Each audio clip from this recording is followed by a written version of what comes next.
Why is Kung Fu different from other martial arts? Kung Fu versus other martial arts.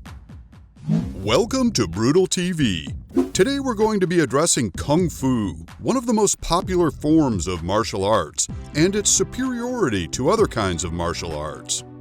One of the oldest and most influential fighting styles in the world is bound to get some excitement roused up.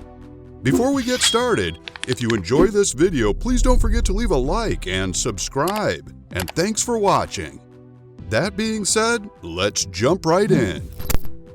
Kung Fu, also referred to as Quanfa or Wushu, is a Chinese martial art that arose from the Xia dynasty sometime between 2205 and 1766 BC. Despite the modern association between Kung Fu and fighting, Kung Fu was a term actually originally used to describe any studious practice that involved stamina, diligence, and time, not limited to physical action. This specific type of fighting wasn't even referred to as Kung Fu until the late 20th century. Before we get into why Kung Fu is better than other martial arts, let's identify the kinds of Kung Fu.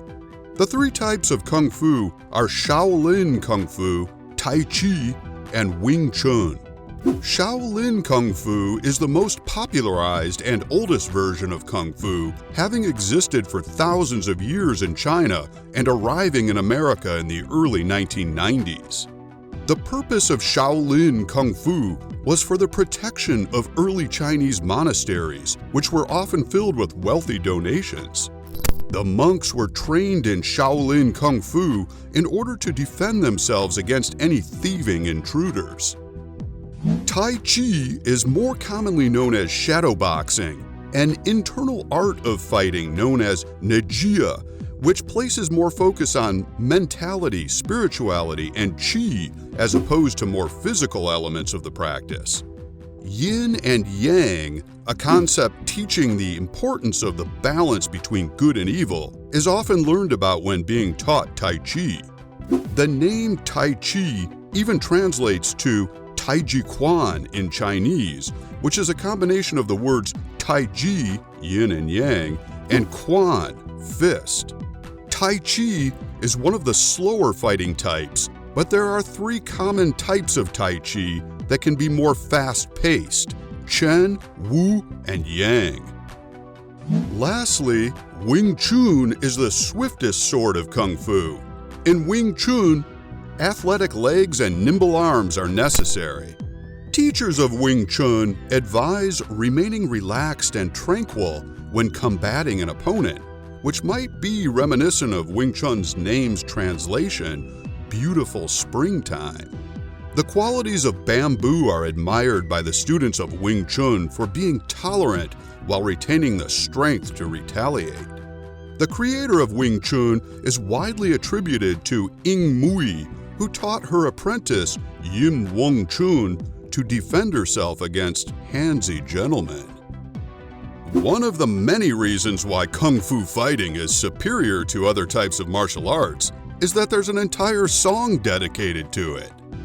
But as catchy as Kung Fu fighting is when it echoes in your head after watching this, the real reasons why Kung Fu is better than other martial arts are as follows.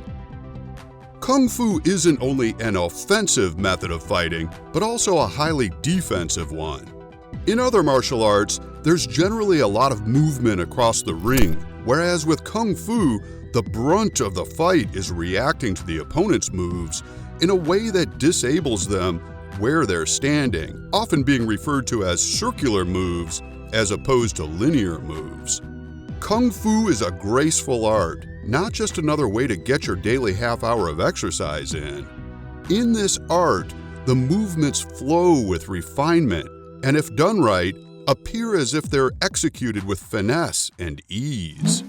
It's because of this flow that Kung Fu is referred to as a soft style of martial arts. Karate and Taekwondo are the opposite of this, hard martial arts that tend to have a stop-and-go effect when being observed. In order for Kung Fu moves to flow easily, much more effort, training, power, time, and acumen is required when learning them. There is no practice more known for its production of skilled and virulent military leaders and generals in Chinese history than Kung Fu. These leaders and generals were often bearing the weight of their individual empires, such as Qi Ji Huang, Huan Zong, and Yu Fei. All of these warriors were trained in Shaolin Kung Fu, which has enabled many innovators, builders, and even rebels of the Chinese government to exist undefeated over the years. Shaolin traditions teach to obey good governments and to abolish bad governments.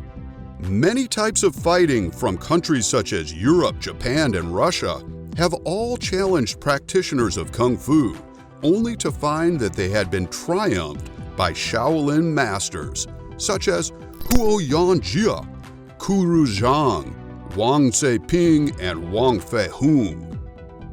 The final reason why Kung Fu is better than other martial arts is because in Kung Fu, it is essential that the fighter approaches the fight with respect, honor, compassion, and courteousness. Kung Fu's focus isn't to damage one's opponent in a fight, but to desist and ensnare them. No, Kung Fu's primary objective isn't for sport, health benefits, or to make oneself more intimidating. It is to breed positive mental, spiritual, and physical improvements in one's life, to enjoy one's life, and to excrete leniency to all one comes across. The philosophy of Kung Fu since the beginning has been one far beyond the face level of physical action. Kung Fu yearns to teach its practitioners the value of discipline and earnestness.